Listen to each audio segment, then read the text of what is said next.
Je vous salue au nom de Jésus. Salue ton voisin de gauche et de droite. Alléluia. Nous bénissons le Seigneur pour cette soirée. Amen. Comme nous l'avons promis, aujourd'hui nous allons apporter un message de compassion. Amen. Nous sommes dans l'église Compassion et de plus en plus nous devons parler pas seulement en termes de sanctification, mais aussi en termes de compassion.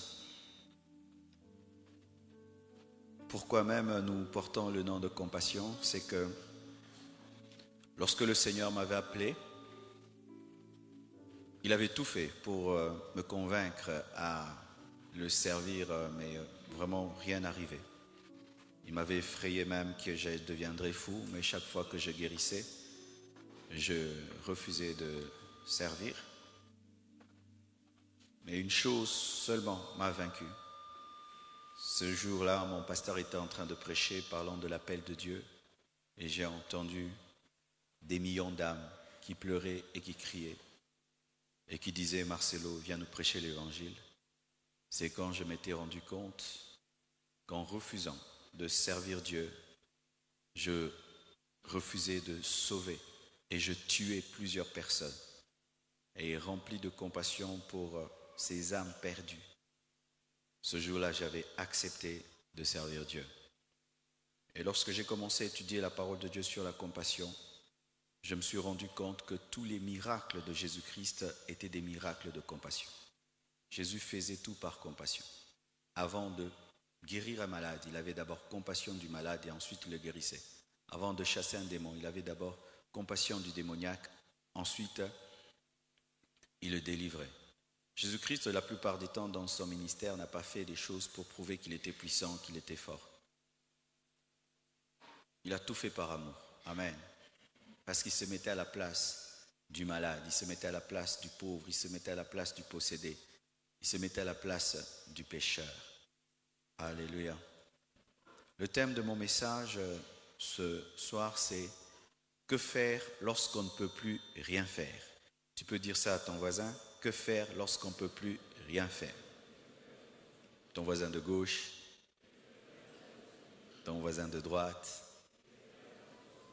ton voisin de devant, ton voisin de derrière, ton seul voisin qui te sourit. Amen. Nous sommes debout pour lire les Écritures. Nous sommes dans Marc 10, versets 46 à 52. Marc 10, versets 46 à 52. Vous y êtes? La Bible dit ceci. Ils arrivèrent à Jéricho, et lorsque Jésus en sortit, avec ses disciples et une assez grande foule, le fils de Timée, Bartimée, mendiant, aveugle, était assis au bord du chemin. Il entendit que c'était Jésus de Nazareth et il se mit à crier « Fils de David, Jésus, aie pitié de moi !» Plusieurs le reprenaient pour le faire taire, mais il criait beaucoup plus fort « Fils de David, aie pitié de moi !» Jésus s'arrêta et dit « Appelez-le !» Ils appelèrent l'aveugle en lui disant « Prends courage, lève-toi, il t'appelle. » L'aveugle jeta son manteau et se levant d'un bond, vint vers Jésus. Jésus, prenant la parole, lui dit « Que veux-tu que je te fasse ?» Rabboni, lui répondit l'aveugle, « Que je recouvre la vue. » Et Jésus lui dit, « Va, ta foi t'a sauvé. » Aussitôt, il recouvra la vue et suivit Jésus sur le chemin. Alléluia. Et un autre verset dans Luc 18.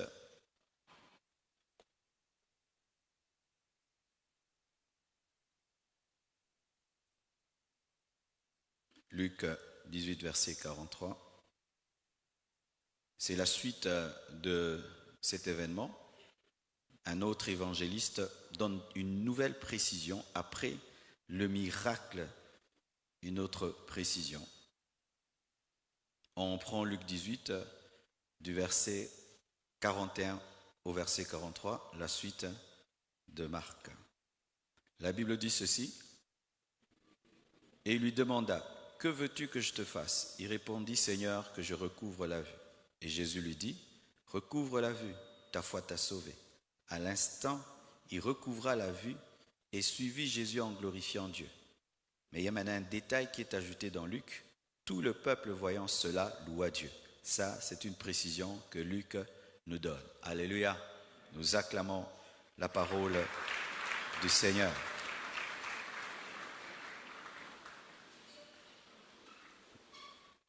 Aujourd'hui, le Seigneur aimerait parler à un homme, à une femme, qui se trouve comme dans un parking de la vie, qui se trouve comme dans un arrêt, mais un arrêt éternel. Ça fait un bout de temps, rien dans ta vie ne change, rien dans ta vie ne se déplace, rien ne bouge. Malgré tes efforts, Dieu aimerait te parler aujourd'hui. Et prends ce message comme ta prophétie. Tu n'as pas besoin qu'on dise ainsi dit le Seigneur, mais car Dieu nous a parlé pour te parler. Et après ce message, ta vie ne sera jamais plus la même. Je le crois qu'après ce message, ta vie ne sera jamais plus la même. L'histoire de Bartimée est un paradoxe. Vous savez, dans la Bible, on ne donne jamais les noms des gens pour rien. Vous voyez une précision qui est donnée. On dit Bartimée, fils de Timée. Il y a tellement de choses qui se sont passées dans le ministère de Jésus-Christ que seul un condensé a été donné. Donc tout ce qui est écrit est important. Bartimée, fils de Timée. Timée veut dire un homme grand. Un homme riche. Bar veut dire fils de. Et cet homme était fils de Timée. Mais malgré qu'il était fils d'un homme riche, il était la contradiction de Timée. Un aveugle, mendiant et pauvre. Quand on regardait Timée et on regardait Bartimée, Bartimée était le contraire de Timée. Le contraire de Timée. Et beaucoup d'enfants de Dieu sont comme Bartimée. Quand on regarde leur vie, on ne croirait pas qu'ils sont enfants de Dieu. Quand tu regardes ta vie, tu te poses la question, où est Christ dans ta vie? Je suis passé par des tels moments où la seule richesse que j'avais en moi, c'était le spirituel. Mais au dehors de moi, tout était comme si j'étais un païen. Le fait que Bartimée soit aveugle et soit mendiant n'efface pas son nom de la liste des enfants de Timée. Il demeure fils de Timée malgré qu'il est Bartimée. Il demeure fils de Timée malgré qu'il est aveugle, malgré qu'il est mendiant. Et tu demeures enfant de Dieu malgré tes circonstances et tes situations. Tu demeures un enfant de Dieu malgré ta maladie, malgré ta pauvreté, malgré tes manquements. On l'appelait Bartimée, fils de Timée, l'aveugle et le mendiant. Mais, même s'il était une contradiction, ses origines étaient respectées. Bien-aimés frères, sœurs, ton problème n'est pas plus grand que ton alliance. Ta situation n'est pas plus grande que ton alliance avec Dieu. Tes circonstances ne sont pas au-dessus de ton alliance. Quel que soit ce que tu traverses, sache que tu n'es pas n'importe qui. Tu es fils de Timée, tu es fils de Dieu. Alléluia. Pendant très longtemps, cet homme était mendiant, pauvre, donc dépendant, vivant dans la souffrance, dans les insultes et dans les rejets. Nous-mêmes, nous savons comment nous traitons les mendiants. Ils s'habillent mal, ils sentent mauvais, ils dorment à la belle étoile, ils ont toujours la main tendue, attendant recevoir quelque chose des autres. Si on ne lui donne pas, il ne mange pas. Quand on lui donne, il mange. Sa vie dépend de la compassion des autres, sa vie dépend de la pitié des autres, des efforts des autres, du regard des autres. C'est pourquoi le mendiant fait toujours l'effort d'attirer la compassion des autres. Il ne peut pas faire le joyeux, parce que s'il est joyeux, tu cesseras de l'aider. Vous imaginez? Il doit même faire l'effort de ne pas être heureux, de peur de ne pas attirer la compassion des gens. Et chaque fois qu'il devait demander, il devait demander avec une voix larmoyante pour qu'on puisse avoir compassion de lui. C'était ça, la vie de Bartimée. Rejeté, sans domicile fixe, abandonné par les membres de sa famille, car personne ne se sent honoré d'être le frère d'un mendiant, d'être le fils d'un mendiant, d'être le père d'un mendiant, d'être le frère d'un mendiant, ni la sœur d'un mendiant, ni la femme d'un mendiant. Rejeté, abandonné. C'est ça le tableau de cet homme, Bartimée. La seule chose qu'il avait, c'est qu'il avait des grandes origines, mais il était le contraire de ses origines. Alléluia. Pire, il n'était pas que mendiant. Parce que déjà être mendiant dans la vie, c'est grave. Dépendre des autres, c'est grave.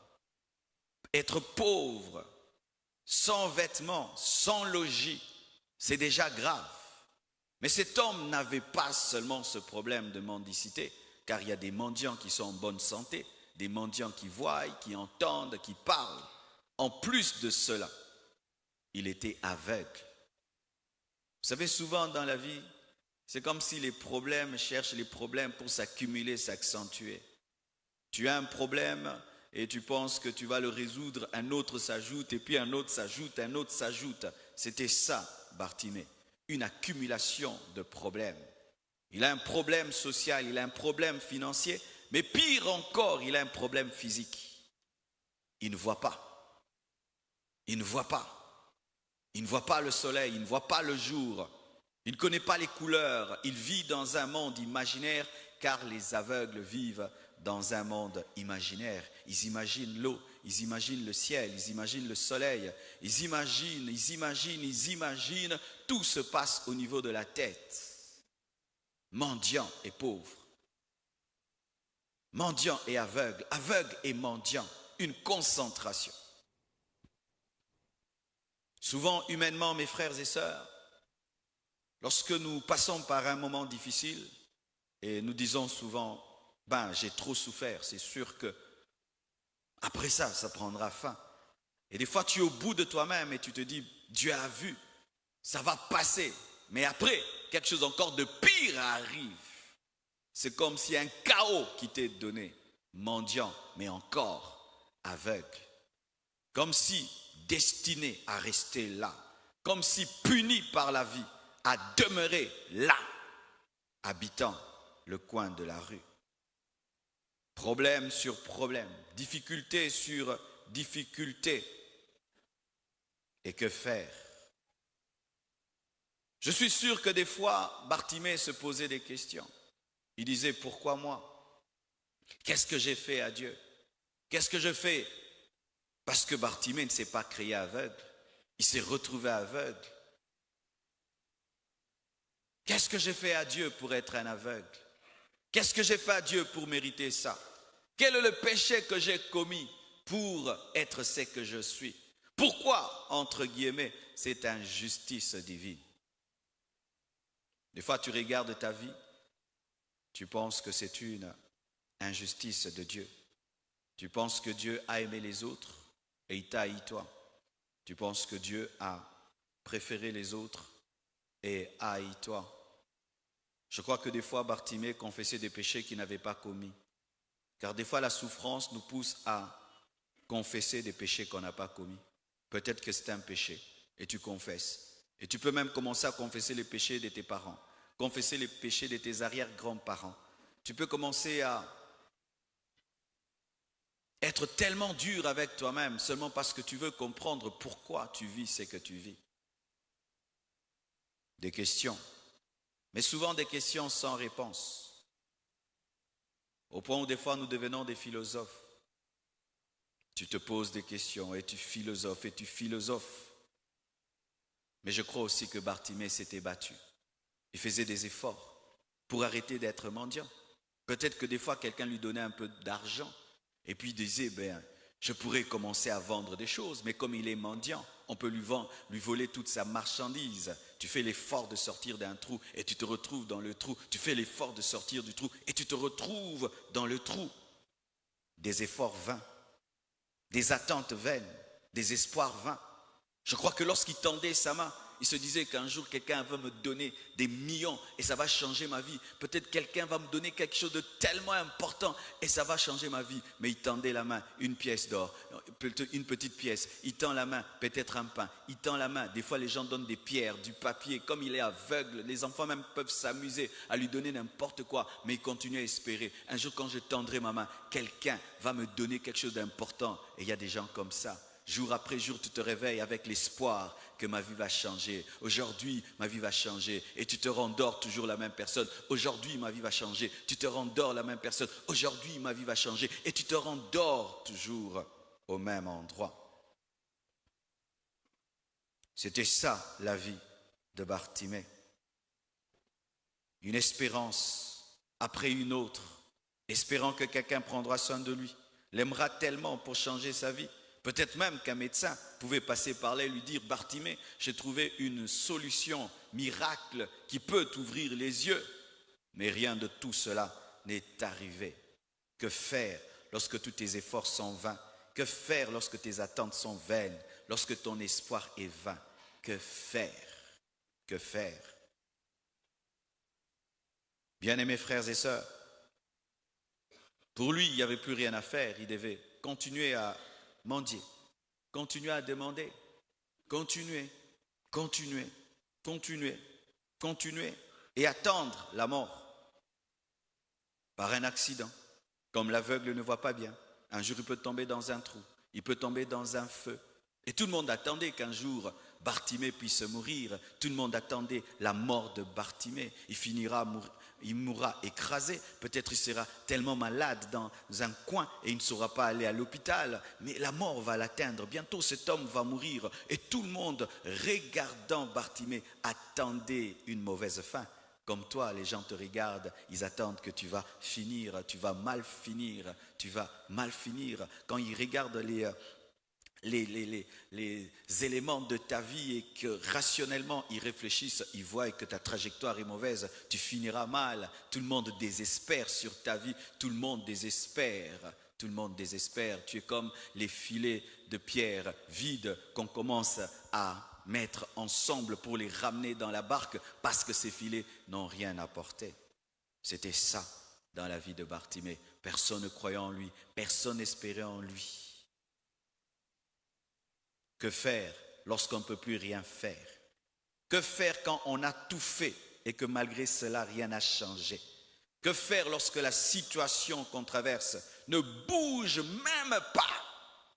Que faire lorsque toutes les portes demeurent fermées malgré tous tes efforts? Que faire lorsque l'impossible refuse de quitter ta vie? Lorsque l'impossible vient s'installer dans ta vie? L'impossible vient s'installer dans ta vie, car être aveugle, voir, c'était impossible. Que faire lorsque l'impossible vient élire domicile dans ta vie?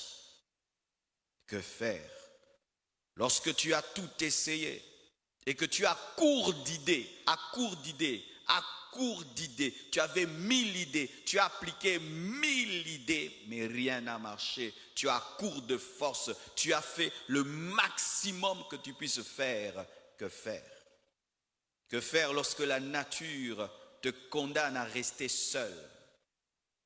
Car il y a certains qui sont seuls. Vous savez, des fois, quand on est à l'église ici, on est assis les uns à côté des autres, nous pensons que tout le monde a des amis. Non. Il y a certains ici, quand on dit Amen, ils rentrent seuls à la maison. Et quand il va rentrer à la maison, personne ne va s'occuper de lui. Personne ne va lui dire, est-ce que tu es rentré? Pourquoi? Les gens trouvent qu'il ne vaut rien du tout. Que faire? Que faire lorsque la nature te condamne à être dépendant? La nature te condamne à être pauvre. Que faire? Bien-aimés frères et sœurs, voici ce qu'il ne faut pas faire. Avant de vous parler de ce que vous devez faire, j'aimerais vous dire ce que vous ne devez pas faire. Parce que dans cette situation, il y a des choses qu'il ne faut pas faire. Un jour, un de mes fils qui est à Bruxelles est venu ici. Alors il a commencé à visiter le chantier. Et après il m'a dit, mais pasteur, mais c'est dangereux. J'ai dit, qu'est-ce qui est dangereux? Mais ces barres de fer là. J'ai dit, quel danger? Mais non, mais pasteur, les gens peuvent se suicider. J'ai dit, quoi? Se suicider? Il dit, oui. En Europe, ça, jamais on peut laisser là. Quelqu'un peut se jeter et puis il meurt. C'est pourquoi chez eux, les hôtels, les fenêtres ne s'ouvrent pas totalement. Il y a même des hôtels où les fenêtres ne s'ouvrent jamais, surtout quand c'est en hauteur. Pourquoi? Les gens peuvent se tuer, ils peuvent se suicider. Que faire? Il ne faut pas perdre espoir. Ne perds jamais espoir. Alléluia. Ne perds jamais espoir. Ne perds jamais espoir. N'insulte jamais Dieu. Car des fois la douleur nous pousse à insulter Dieu. À dire que Dieu n'est pas bon. À ne plus espérer, à ne plus croire et te voir mourir mendiant, mourir pauvre, mourir aveugle, mourir ainsi. Tu ne crois plus. Et lorsque tu entends que tu peux être guéri, tu ne crois plus. Et tu dis, Dieu ne m'aime pas. Si Dieu m'aimait, pourquoi il m'a créé ainsi? Si Dieu m'aimait, pourquoi il m'a fait ça? Si Dieu m'aimait, pourquoi il a permis telle et telle circonstance dans ma vie? Il ne faut pas te considérer comme un sous-homme. Ne te considère jamais comme un sous-homme. Car la valeur de l'homme, ce n'est pas ce qu'il a, mais c'est ce qu'il est. Ta valeur, ce n'est pas ce que tu auras, mais c'est ce que tu es déjà. Je dis ta valeur, ce n'est pas ce que tu auras, mais c'est ce que tu es déjà. Tu n'auras pas plus de valeur lorsque tu auras un enfant, tu as déjà de la valeur maintenant. Tu n'auras pas plus de valeur lorsque tu vas te marier, tu as déjà de la valeur maintenant. Tu n'auras pas de la valeur lorsque tu auras beaucoup d'argent, tu as déjà de la valeur maintenant. Tu n'auras pas de la valeur lorsque tu seras connu, mais tu as déjà de la valeur maintenant. Pourquoi tu as de la valeur? Parce que tu es créé à l'image de Dieu et à sa ressemblance. Tu es fils de Timée, alléluia. Même si tu es une contradiction, tu es fils de Timée. Car j'ai oublié, Bar, c'est contraire. Amen. Hein? Ce n'est pas fils, mais c'est contraire. Donc, il était le contraire de son père Timée. Voici, mes frères et sœurs, il ne faut pas te suicider. Le suicide est une fuite. Le suicide, c'est de la lâcheté. Un homme qui se suicide fuit la vie. Il fuit le combat. Et il révèle au monde qu'il est faible. Beaucoup de gens disent quel courage, comment il a pu se suicider, quel courage de se jeter dans le feu, quel courage de se jeter dans l'eau. Non, quelle lâcheté de fuir une grande destinée. Bien-aimé, si Nelson Mandela s'était suicidé en prison, est-ce qu'il serait devenu le président de l'Afrique du Sud? Si cet homme en prison, après tout ce qui lui est arrivé, car j'ai suivi un documentaire sur sa vie, ses enfants qui sont morts, sa femme et tous les problèmes qu'il a eu, si cet homme s'était suicidé, il serait passé à côté de la présidence. Ne te suicide pas. Continue à respirer. Alléluia. Ne te tue pas. Et certains se suicident autrement. Ce n'est pas qu'il prend un médicament pour se tuer, non. Il arrête de vivre dans sa tête. Il arrête, ce sont ces personnes qui ne font que dormir et dormir et dormir. Bartimée, réveille-toi, va au coin pour demander. Non, aujourd'hui je n'irai pas au coin, je dors, je dors. C'est quand vous voyez un mendiant qui ne fait que dormir. D'ailleurs, il ne demande plus. Vous passez à côté de lui, il ne s'occupe plus de vous. Il attend la mort, mourir de famine. Il attend même qu'on puisse l'écraser. C'est quelqu'un qui s'est déjà suicidé. T'es-tu suicidé? Est-ce que ce qui t'arrive t'a amené à te suicider? Te suicider socialement? Tu ne fréquentes plus personne. Tu ne vas plus vers quelqu'un. Tu ne cherches plus le travail. Tu ne cherches plus l'argent. Tu ne te bats plus dans la vie. Tu ne pries plus. Tu ne fais plus rien. Tu es mort. Tu respires, mais tu es mort. Tu as arrêté de prier. Tu as arrêté de demander à Dieu. Tu as arrêté de chercher Dieu. Tu as arrêté. Tu t'es suicidé. Ne te suicide pas. Ne te suicide pas. Tant qu'il y a la vie, il y a de l'espérance. Tant qu'il y a la vie, il y a de l'espérance.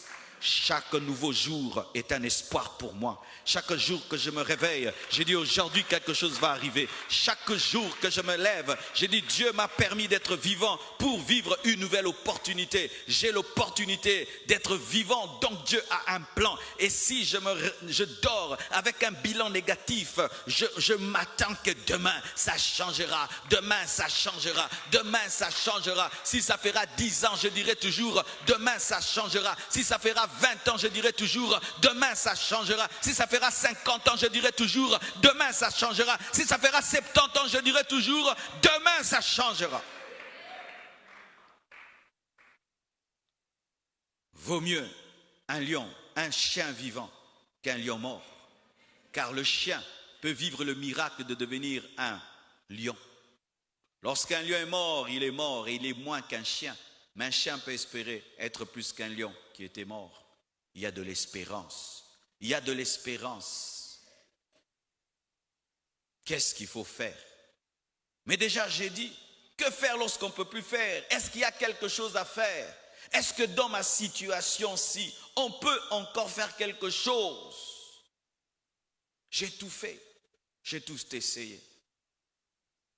Bien-aimé, il y a beaucoup de choses à faire quand on ne sait plus rien faire. Beaucoup de choses à faire quand on ne sait plus rien faire. Voici la première chose. Garde en éveil les choses qui marchent en toi. Lorsque tu ne sais plus rien faire, garde en éveil les choses qui marchent en toi. Fais le bilan de ta vie et tu te rendras compte que tu as quelque chose parce que tout homme a quelque chose. Lorsque, bien aimé, les femmes ont un problème pour nourrir leurs enfants, elles vont toujours dans le frigo ou elles vont dans le magasin pour voir ce qu'elles ont.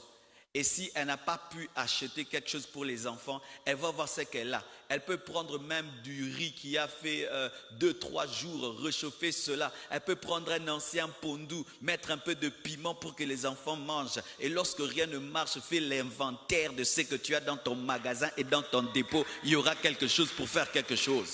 Est-ce que tu m'entends? Lorsque rien ne marche dans ta vie, mon frère, fais l'inventaire de ce que tu as, car tu as quelque chose. Mais la plupart des temps, lorsque les problèmes viennent dans nos vies, nous oublions que nous avons quelque chose, c'est pourquoi nous nous suicidons. Tu as quelque chose. Être aveugle, ce n'est pas être mort. Oui, je suis aveugle, mais j'entends. Je suis aveugle, mais je marche. Je suis aveugle, mais je parle. Mais quand tu te concentres sur le fait d'être aveugle, tu vas oublier que tes oreilles entendent. Et quand tu te concentres sur le fait d'être aveugle, tu vas oublier que tes pieds fonctionnent. Et quand tu te concentres sur le fait de ne pas avoir ceci, tu vas oublier que tu as cela. Vous avez quelque chose. Rien que le fait d'être ici prouve que vous avez la force. Parce que personne ne vous a transporté, vous êtes venu en marchant, donc tu as quelque chose. Tout homme qui est ici a quelque chose. Tu n'es pas venu transporter, tu as la santé. La santé, c'est un capital. Oh, je dis la santé, c'est un capital. La santé, c'est un capital. Être debout comme je suis, c'est un capital. Combien d'hommes prient et cherchent seulement à avoir la force de parler comme je parle. Mais il y a des gens qui peuvent parler comme là et dire, je suis fatigué, j'ai tout fait. Non! Tu as la santé, tu as quelque chose. Si tu te concentres sur tes manquements, alors tu vas croire que Dieu n'a créé qu'un corps avec des yeux.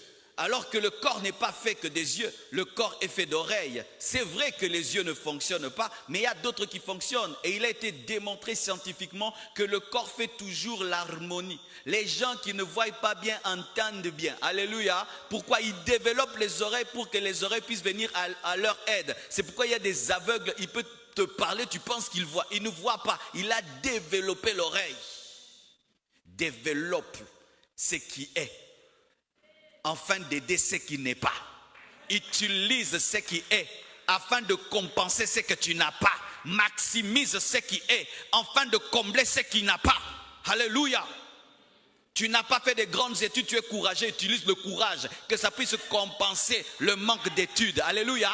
Tu n'es pas très très belle, mais tu as beaucoup de sagesse, utilise la sagesse pour compenser l'autre. Utilisez toujours ce que vous avez. Alléluia. Chaque fois que le monde te dira que tu n'as rien, c'est archi faux. Dieu n'envoie personne sur cette terre vide. Aucun homme n'est né vide. Tout homme naît avec un but et avec quelque chose. Voyez même, la plupart des temps, lorsqu'un homme est aveugle, il pense qu'il doit mourir pauvre. Mais il y a des aveugles très riches, vrai ou faux? Ils ont développé l'art de la musique. Ils sont devenus des grands pianistes. Il y a des hommes qui ont des problèmes avec leurs jambes, mais qui ont développé les mains. Il y a des gens qui ont des problèmes avec les mains, qui ont développé les pieds. Il y a des gens qui ont des problèmes avec la jambe droite, mais qui ont développé la jambe gauche. Lorsque tu ne sais plus rien faire, va dans ta vie, entre et fais l'inventaire de ton potentiel, des dons et des talents que Dieu t'a donnés. Dieu m'a donné ça, Dieu m'a donné ça. C'est vrai, je n'ai pas une licence, mais je sais parler, je sais convaincre. Ok, je prends ça. C'est vrai que je n'ai pas des grandes relations, mais j'ai quand même 2 bonnes relations. Alléluia. Frère, fais l'inventaire et tu te rendras compte que tu es un riche qui s'appelle pauvre. Oh, donne-moi l'amen. Alléluia.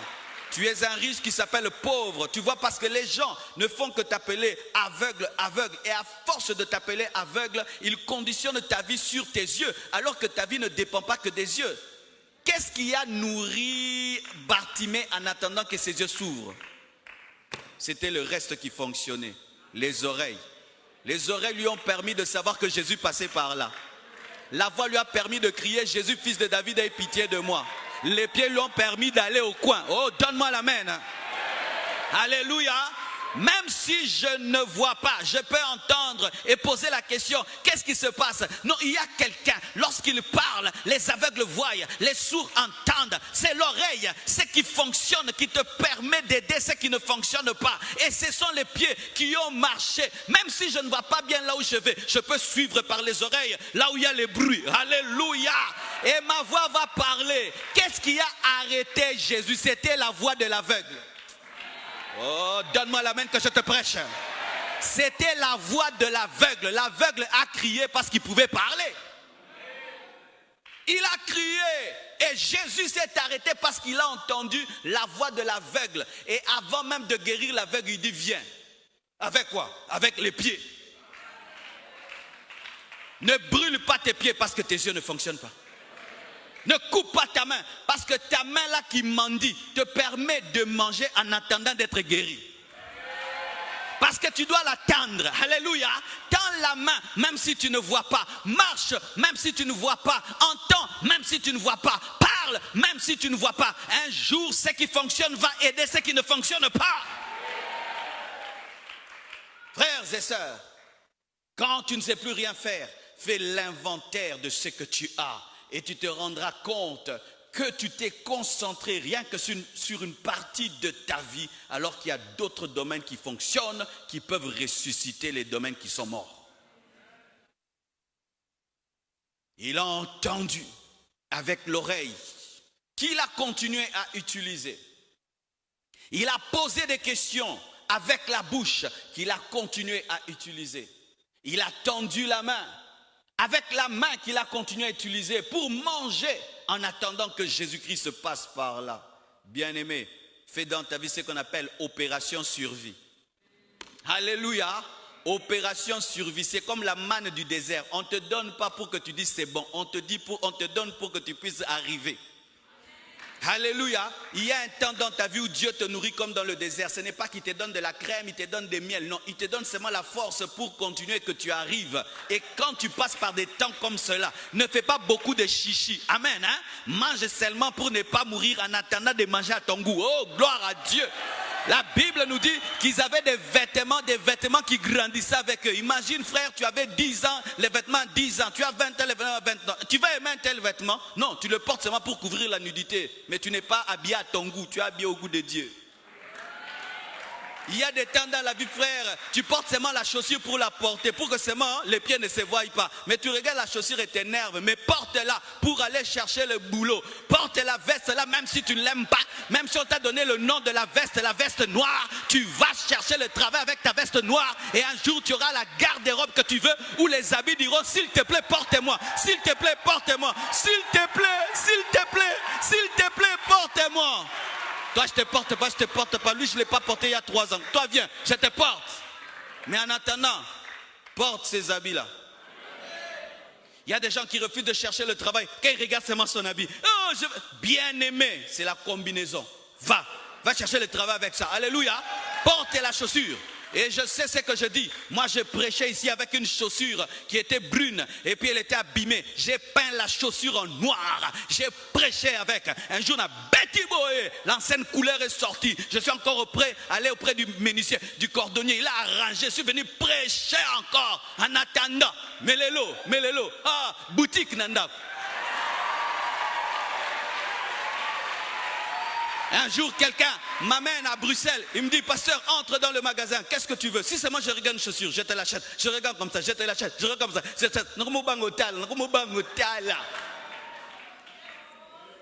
Mais j'ai prêché avec des bottes Santiago jusqu'ici. Et puis ça me dérangeait tellement, ça chauffait. J'ai coupé ça. J'ai coupé moi-même la botte, et comme une demi-botte. J'avais des chaussures toutes blanches qui ne se concordaient à aucun de mes vêtements. Mais je les portais et je vous regarde. Même si je sais que vous regardez mes chaussures, moi je vous prêche. Ne te suicide pas. Ne te suicide pas. Ne te suicide pas. Utilise ce que tu as. Utilise ce que tu as. Utilise ce que tu as. En utilisant ce qu'il avait, il pouvait survivre. Il est mendiant, mais il a la force pour se lever un jour, la force pour crier un jour. De peur que Jésus-Christ passe par là, tu n'as pas la force de crier. Pourquoi? Tu avais refusé de survivre. Ceux qui ont refusé de manger la manne, qui ont refusé de manger cette nourriture-là, n'ont pas mangé le lait, le miel. Il y a un temps dans la vie, vous mangez le riz, le pondou, mange ça bien. Alléluia. Mange ça bien, et des vitamines, des riz et des pondous. Mange ça en attendant de manger à ton goût l'entrée, les desserts et tout là. Mais en attendant, mange ça. Tu n'es pas remplacé, baki samai. Et puis tu sors là, tu sors. Je sais ce que je dis, je l'ai fait. Tu bois du thé, beaucoup de thé, un petit pain. Tu viens prêcher. Mais toi-même, tu sais que tu es rempli de thé. Ne pas mourir était mon but. Je ne mourrai pas. Je vais tenir. Je ne vais pas lâcher. Et si ce que je porte n'est pas beau, je donnerai des beaux messages.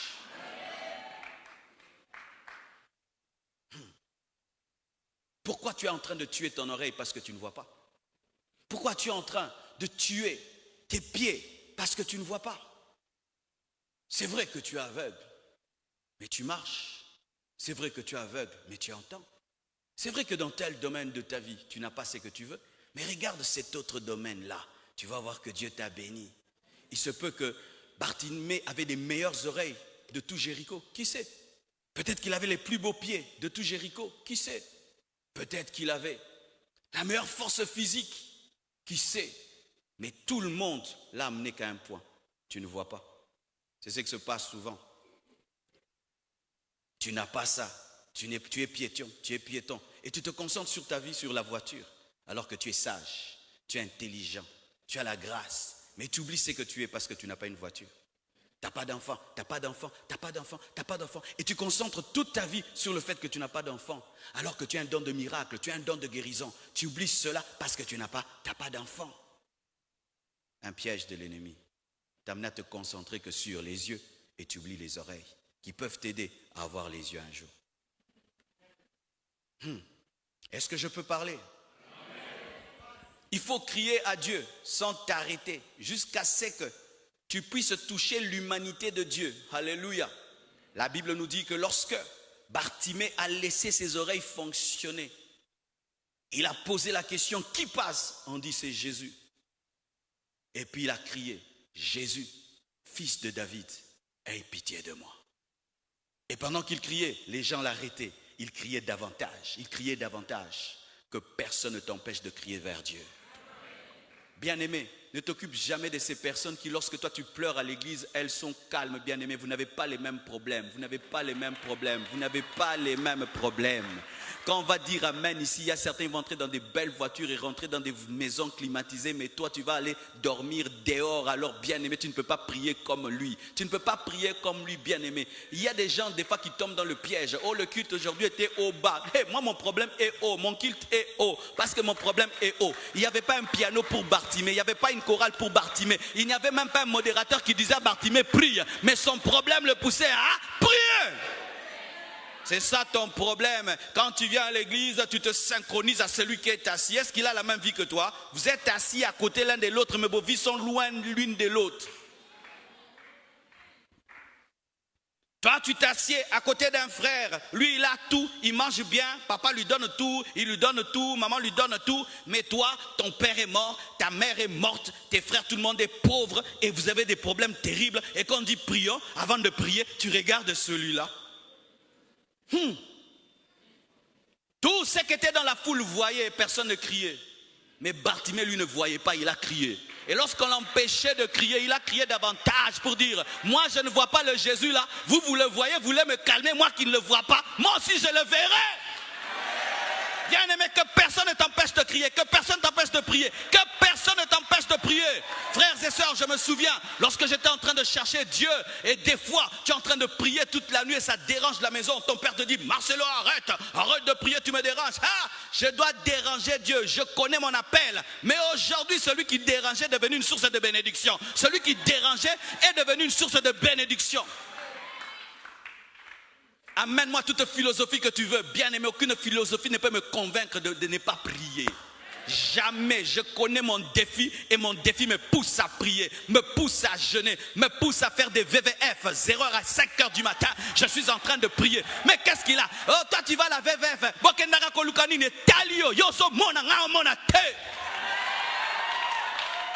Oh non, mon ami ne vient pas au VVF à la veillée. Moi aussi je dors, tu dors. Est-ce que vous avez la même vie? Vous avez le même défi pour prier pareil? Vous voulez harmoniser vos vies dans le domaine de la prière. Dis toujours ceci aux gens qui veulent t'empêcher de prier. Ouvre mes yeux. Tu veux m'empêcher de prier? Ok, ouvre mes yeux. Mais si tu ne peux pas, mon frère cherche beaucoup Dieu. Nous aussi on a commencé comme ça, on priait beaucoup. Ne les écoute jamais. Ne les écoute jamais. Si ton problème doit te pousser à prier 4 heures, prie 4 heures. Si ça va te faire jeûner chaque semaine, jeûne chaque semaine. Si ça va te pousser à aller prier sur des montagnes, va prier sur les montagnes. Alléluia. Si ça va te faire prier par terre, prie par terre. Si ça va te faire pleurer, pleure. Alléluia. Chacun pousse son bébé selon les bébés qu'il a. Amen. Il y a des bébés qui viennent avec la tête, d'autres qui viennent avec les pieds, d'autres sont des mapassa. Maintenant, moi, j'ai des jumeaux.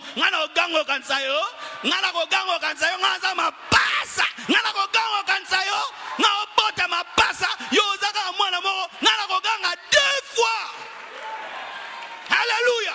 Frères et sœurs, si tu pouvais comprendre cela, personne n'allait te pousser à t'affaiblir dans la prière. Les hommes le disaient de se taire. Pourquoi? Il y avait déjà beaucoup de bruit. Quand Makele n'a pas dérangé, bino.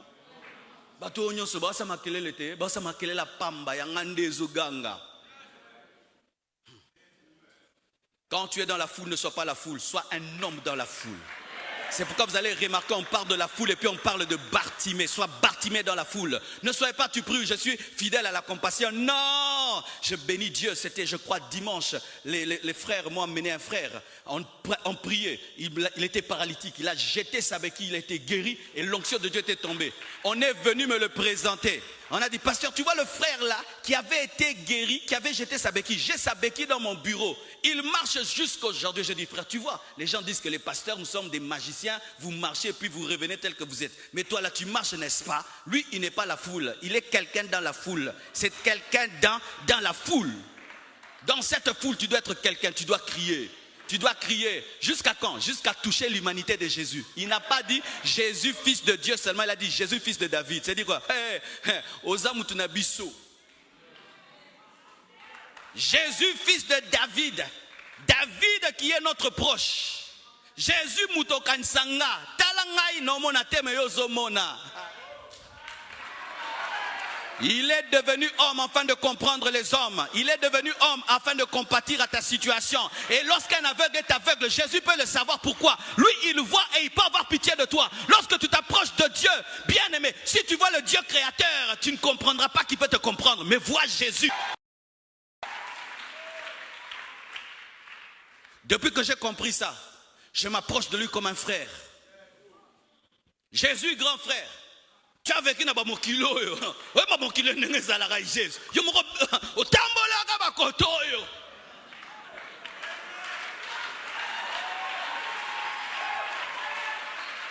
Jésus sait c'est quoi avoir faim. Il sait c'est quoi d'être frappé par le soleil. Il sait c'est quoi que de manquer l'argent. Il le sait parce qu'un jour il devait payer l'impôt, il n'avait pas l'argent. Il le sait. Il sait c'est quoi être tenté. Il était tenté par le diable. Il sait cela.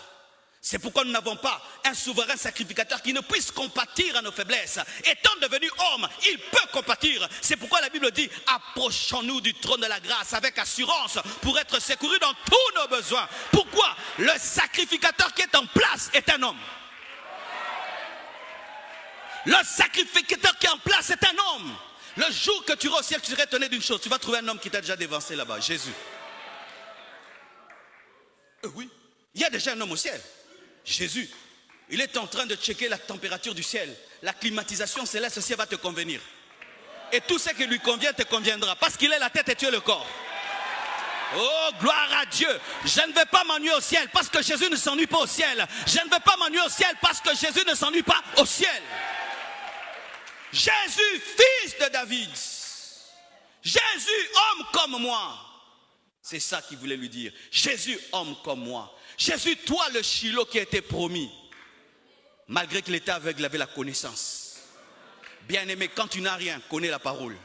Connais la parole. La parole va t'aider à revendiquer tes droits. Là, il était en train de revendiquer ses droits d'Israélite, fils de David. Les Écritures nous ont parlé qu'il y aura un fils de David qui sera le Messie. Toi qui es venu pour moi, guéris-moi. Car à ton sujet, il est dit que lorsque tu viendras, les aveugles verront. Fils de David, accompli dans ma vie ce qu'il est dit sur toi. Malgré qu'il est aveugle, il connaît. Il connaît. Et c'est ce que j'avais fait. J'avais rien. Même pas l'argent d'acheter un synthé. Je me donnais à connaître les Écritures. À connaître Dieu. À connaître les Écritures. À connaître Dieu. On t'invite dans une église. On te méprise lorsqu'on te regarde. Mais quand tu montes à la chair, tu prêches, on te respecte. J'étais dans des conventions, mes frères, on met des orateurs. Tu vois, l'orateur là, il est respecté. Lui, il vient en avion. Et il y a un cortège pour lui. Toi, tu viens en bus. Ah oui? Toi, tu viens en bus. Lui, vient en avion. Et vous allez ensemble le prendre, lui, en avion. Et on te fait sentir, tu vois, lui, c'est l'orateur. Toi, tu es comme un remplaçant. Et c'est l'autre. Et ça là est l'autre. Bopé Sangakana Loba. Donnez-moi seulement l'occasion de sortir. Donne-moi la main, je vais parler. Parce que toi tu es venu en avion, quand toi tu vas prier, Dieu va t'exaucer plus que moi qui suis venu en bus. Parce que toi tu es venu en avion, quand tu vas ouvrir la Bible, elle sera plus éclairée que moi qui suis venu en bus. Je m'agenouillerai comme toi. Je prierai comme toi. J'ouvrirai comme toi. Je parlerai comme toi. Et l'onction sera avec moi comme toi. C'est comme ça que nous sommes devenus amis avec Nguiné Cham. C'est quand j'ai connu Nguiné Cham. Il est venu, il a prêché. Moi aussi je suis venu, j'ai prêché. Il a prêché, j'ai prêché. On est devenus des amis. Mais si pendant tes temps de difficulté, au lieu de travailler la connaissance, de travailler la parole, tu ne fais que te plaindre, tu es en train de perdre le moment d'apprendre, car les larmes empêchent de voir la révélation. Les larmes empêchent de voir la révélation.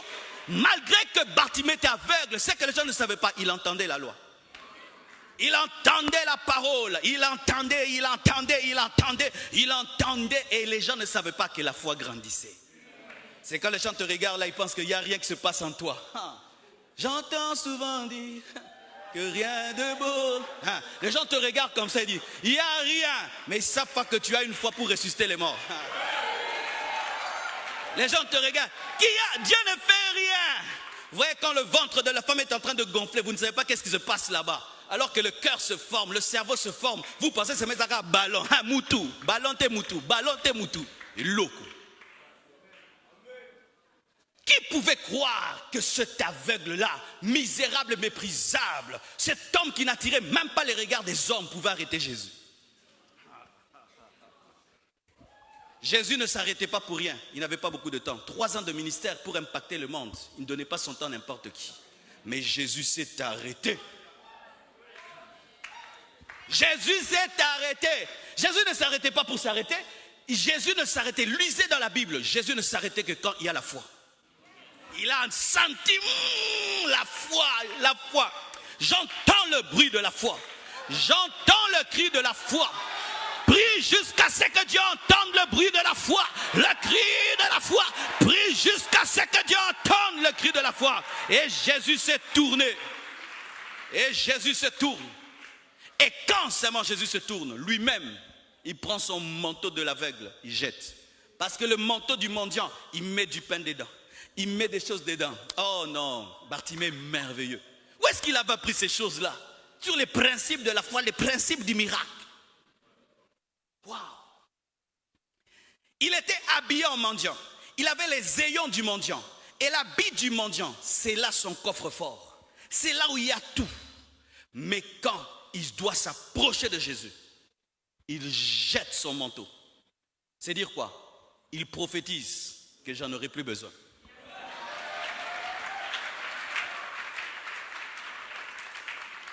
S'il y avait du pain dedans, s'il y avait un $10 dedans, il dit, comme le fils de David m'a appelé, ma vie va changer. Il ne voit pas encore, mais il se comporte comme quelqu'un qui voit. C'est ça la foi. Les choses n'ont pas changé, lui-même change les choses. C'est comme si on te dit, mon frère, demain tu vas aux États-Unis, tu n'as pas le visa, banyo kababilamba. Bilamba nyo sa kato, o kabo. Oh. Pono kababilamba, ouais c'est blanc kato, on sommes les vis originales. Alléluia! C'est ce qu'il a fait. J'en aurai plus besoin. S'il m'appelle, donc je vais voir. Et comme je vais voir, j'aurai plus besoin de cet habit-ci. C'est ça la foi. La foi, c'est changer d'attitude avant que ta vie ne change. C'est changer de comportement avant que ta vie change. Si tu attends que ta vie change pour jeter le manteau, tu n'as pas la foi. Quand j'ai compris ça, j'ai commencé à me comporter comme un grand homme. Un grand homme, sans orgueil, comme un grand homme. Je me comportais en fonction de mon futur. J'ai commencé à prendre des décisions en fonction de mon futur. Des disciplines en fonction de mon futur. C'est quand on a quitté Lemba, on est venu ici. Pourquoi? Je voyais que Dieu me donnerait une très grande église. Je ne peux pas acheter une petite parcelle à Lemba. J'ai refusé d'acheter une parcelle à Lemba, mais je suis venu recommencer à zéro ici. J'ai jeté le manteau du mendiant. Et quand on est venu, peu de gens, mais Dieu a vu que j'avais cru. Frère, tu crois que Dieu peut changer ta vie? Tu dois jeter le manteau du mendiant. Tu dois décider aujourd'hui de ne plus te comporter en fonction de ton présent, mais en fonction de ton futur. Lorsqu'un joueur va jouer au foot, il porte quoi? La culotte. Il a la maison dans son salon, il porte la culotte parce qu'il va jouer au foot. Il s'habille en fonction de là où il va. Comme il ira jouer au foot, il porte les habits de foot. Et comme tu seras grand, tu dois porter déjà maintenant quoi? Les habits de la grandeur. Mais si tu vois un joueur, il garde le smoking pour aller jouer au foot, il ne croit pas qu'il va jouer. Il a l'esprit d'être réserve. Est-ce que tu crois que ta vie va changer? Jette le manteau. Jette le manteau. Jette le manteau. Jette le comportement du mendiant. Jette les paroles du mendiant. Jette les attitudes du mendiant. Jette la pensée du mendiant. Jette la mentalité du mendiant. Jette les attitudes du mendiant. Aie l'attitude de celui qui voit. La foi. Lorsque tu ne peux plus rien faire, tu peux avoir la foi. Lorsque tu ne peux plus rien faire, tu peux changer ta vie par la foi, en croyant en Dieu et en répondant à son appel. Et écoutez ceci, Bartimée s'approche de Jésus-Christ. Et écoutez, les gens qui le décourageaient disent, les maîtres t'appellent. Les gens sont comme ça.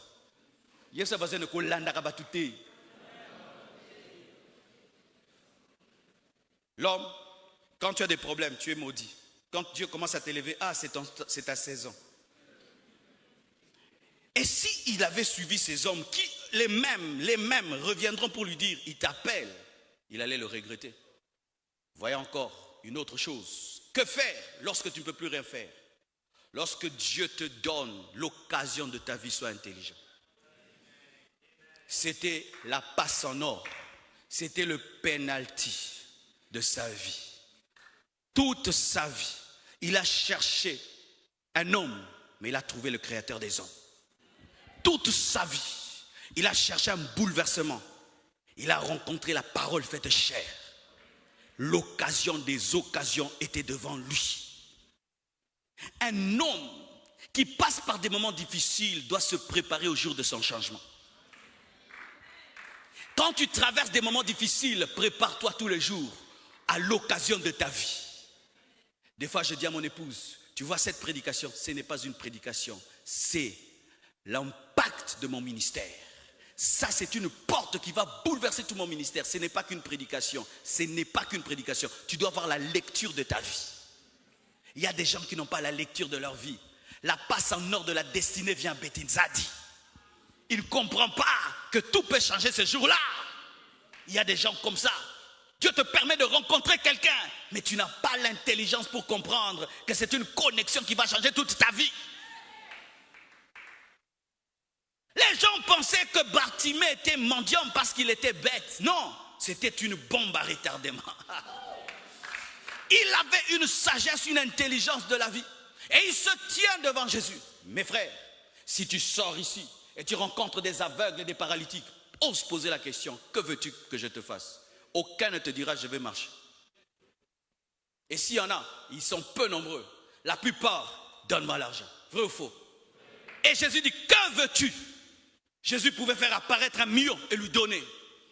Mais il avait l'intelligence. Il cherchait à résoudre le problème qui déclenche les autres problèmes. Et il cherchait la solution qui engendre toutes les autres solutions. Pourquoi je suis pauvre? Parce que je ne vois pas. Pourquoi je suis rejeté? Parce que je ne vois pas. Pourquoi je n'ai pas? Parce que je ne vois pas. Donc si je vois, il y a des choses qui marcheront. Je ne veux pas l'argent. Je ne veux pas une femme. Je ne veux pas des enfants. Je ne veux pas être connu. Je ne veux pas être célèbre. Je veux voir. Je veux voir. Quel est ton vrai problème? Est-ce que ton problème c'est l'argent? Peut-être que toi ton problème c'est la sagesse. Ton manque de sagesse te fait manquer l'argent. Mais toi tu demandes l'argent. Non, ne demande pas l'argent. Chaque fois que tu seras insensé, tu perdras l'argent. Seigneur, donne-moi un mari. Ton problème ce n'est pas un mari. Ton problème c'est un problème de sagesse. Seigneur, donne-moi un grand ministère. Ton problème c'est pas que les foules. Tu n'as pas un problème de foules, tu as un problème de caractère. Est-ce que tu es arrivé à comprendre ton problème? Bartimée savait que moi, mon problème, c'est voir. C'est pourquoi quand on dit, que veux-tu? Il avait déjà sa liste, un problème. Et devant Jésus, on ne prenait pas beaucoup de temps. Parce que le temps que tu tardes, il y a la femme à la perte des sangs qui vient, qui touche encore la robe. Oh, give me a man, I preach you. L'homme qui sait ce dont il a besoin ne parle pas beaucoup. Dieu a créé les choses et la terre, il a parlé, il savait ce qu'il voulait. Ton problème des fois, tu as des longues prières parce que tu as l'ignorance de ton problème. Il y a même des fois certains qui entrent au bureau. Vous entrez au bureau jusqu'à ce qu'on vous chasse mais vous n'avez rien dit. Des fois je vous regarde, je dis, Il y a plein de gens dehors qui veulent entrer pour te recevoir. Il y a des listes, il faut qu'on vous appelle au téléphone. Et tu es parmi les gens qu'on appelle au téléphone. Et tu entres dans ce bureau-là et tu me prends du temps. Pendant 20 minutes, tu n'as rien dit. Des fois, je vous regarde. L'homme intelligent sait que le jour que j'aurai l'opportunité, je dirai ça, je ferai ça. Et il dit, je veux voir. Frère, on ne demande pas les yeux en cours de route. On les demande à l'hôpital. Bartimée avait la foi que Jésus était le médecin et l'hôpital. Bartimée avait une révélation de Christ que les autres n'avaient pas. Il avait la révélation que Jésus-Christ était son créateur. Il avait les pièces de rechange. Qui se promenait avec des pièces de rechange. Donne-moi mes yeux que tu as. Donne-les-moi. Donne-moi les yeux que tu as. Est-ce que tu crois que Jésus-Christ se promène avec des pièces de rechange? Est-ce que tu crois que Jésus se promène avec les pièces de rechange? Et il a cru en ça où? Pas dans une synagogue sur une route. Dans la distraction, déjà, il vivait un grand miracle. Il avait un niveau de concentration élevé qu'il pouvait vivre des choses particulières dans une foule.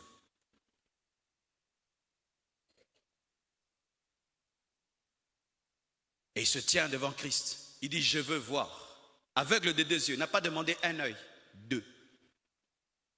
Parce que déjà être borgne, c'est déjà fantastique pour un aveugle. Non, lui ne veut pas un œil, il veut 2. Il croyait en la toute-puissance de Jésus. Lorsque tu passes par des moments difficiles, tu dois croire en la toute-puissance de Jésus. S'il y a une chose en laquelle j'ai jamais douté dans ma vie, c'est que Dieu peut tout. Dieu peut tout. Dieu peut tout. Dieu peut tout. Même au Congo, Dieu peut tout. Même au Congo, Dieu peut tout. Le Congo ne change pas Dieu. J'ai dit le Congo ne change pas Dieu. Le Congo ne change pas les versets bibliques. Le Congo ne change pas le Saint-Esprit. Il ne change pas le sang de Jésus-Christ, ni le tombeau vide. Il ne change pas cela. Je veux voir qu'il te soit fait selon ta foi. Et à l'instant même. Imaginez ça, mon frère. Toute ta vie, tu imagines l'eau. Et là, tu vois l'eau qu'elle est bleue. Toute ta vie, tu imagines la terre. Et tu peux voir sa couleur. Tu imagines les fleurs. Et tu peux voir. La Bible nous dit que cet homme a vu à l'instant même. Je crois en des miracles instantanés. Je crois que Dieu peut briser ta malédiction à l'instant. Qu'il peut te libérer à l'instant. Et le fait seulement que tu as entendu ce message, ta vie a changé à l'instant. Ta vie a changé à l'instant. Ta vie a changé à l'instant. Ta vie a changé à l'instant. Ta vie a changé à l'instant. Ta vie a changé à l'instant. Ta vie a changé à l'instant. J'ai eu une opportunité dans ma vie de rencontrer un serviteur de Dieu. Et j'avais vu en vision ce que je devais faire. Et je l'ai fait. À l'instant, il a prié pour moi. Un poids qui accompagnait mon ministère, qui dérangeait mon ministère. J'ai senti qu'il est tombé de mes épaules et mon ministère a décollé. Croyez-vous que quand vous priez, Dieu peut exaucer à l'instant? Croyez-vous que quand vous priez, Dieu peut exaucer au même moment, à la même minute? Qui croit cela? Qui croit cela? L'aveugle a vu. Imagine que des gens avaient pris sa femme parce qu'il était aveugle. Qu'est-ce qu'il ira faire? Rends-moi ma femme. Imagine que des gens avaient pris ses biens parce qu'il était aveugle. Il a dit, rends mes biens. Je déclare et j'annonce la restitution dans ta vie.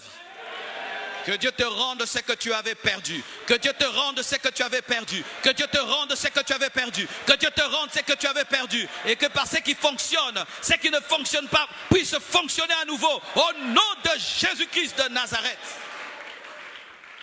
Cet homme qu'on attendait mourir, on attendait sa fin, tout le monde se moquait de lui. La Bible nous dit que le peuple a commencé à louer Dieu à cause de Bartimée. Je louerai Dieu à cause de toi.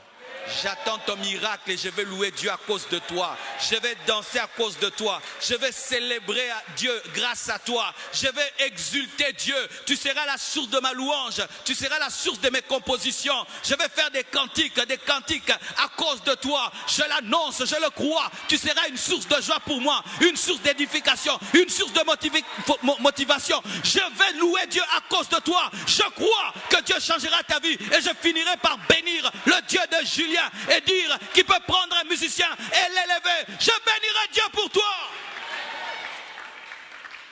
Je bénis Dieu quand je vois la vie de ma fille Nadège. Je bénis Dieu. Je bénis Dieu quand je vois mon fils Paulin. Je vois Lumbashi, il est devenu un grand homme. Je regarde, je loue Dieu. Je loue Dieu. Je vois ce jeune homme qui est à l'intercession et qui est devenu un grand prophète de Dieu. Je loue Dieu. Je louerai Dieu pour toi. Chacun de vous est un cantique. Chacun de vous est une louange. Chacun de vous est une chanson. Chacun de vous est une prédication. Chacun de vous est un séminaire. Chacun de vous est une convention. Chacun de vous est un témoignage. Chacun de vous, même si tu es placé dans un coin et tout le monde dit c'est un aveugle, un mendiant. Quand Dieu te regarde, il voit un cantique.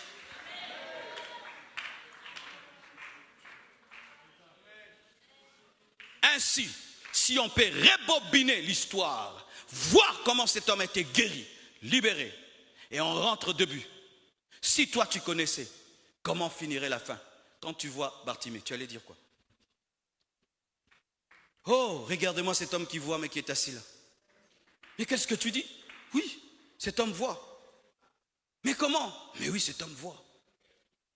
Je viens te dire, mon frère, toi qui es assis dans ton coin, mendiant et pauvre, car tu es au début de ton histoire. Celui qui finit les histoires m'a dit de venir te parler. Ta vie changera. On ne te trouvera pas là où on t'a laissé. Ta vie sera un étonnement. Certains prophètes venaient me dire ce que je vis aujourd'hui. Je me moquais d'eux. Ils me regardaient comme ça. Dans notre église, on était à 200. Ils me regardent. Marcelo, tu vois, tu iras dans le monde entier prêcher. Je vois, tu prends des avions, tu prêches dans le monde entier. J'ai dit, moi, je n'ai même pas un passeport. Je n'ai même pas été à Brazzaville ici. Comment? Il avait vu la fin. Et il est venu voir l'aveugle et il lui a dit, tu verras. Et pourquoi tu veux te suicider? Imaginez si Bartimée s'était suicidé. Si Bartimée avait perdu la foi. Si Bartimée avait décidé de mettre fin à sa vie, il allait rater cette belle histoire.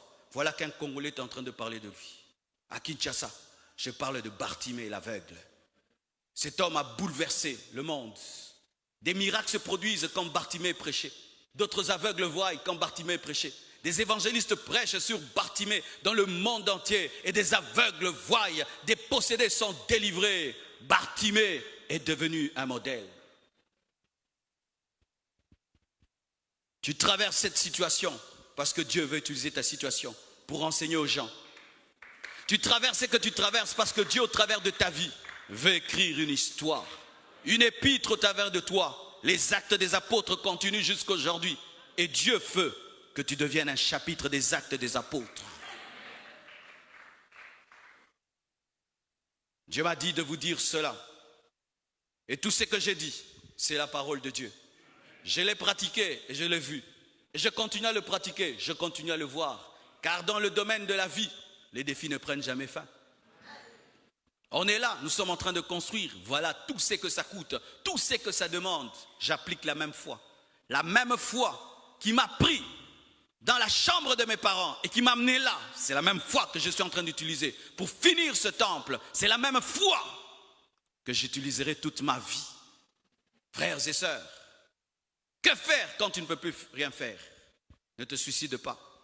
Ne perds pas espoir. Utilise ce qui fonctionne. Fais l'inventaire de ton potentiel. Crois en Dieu et change de position avant que Dieu ne transforme ta vie. Aie une prière précise. Crie à Dieu sans tenir compte de ton environnement. Est-ce qu'il y a quelqu'un qui veut crier à Dieu ce soir? Élève ta voix et crions à Dieu. Prions au nom de Jésus-Christ de Nazareth.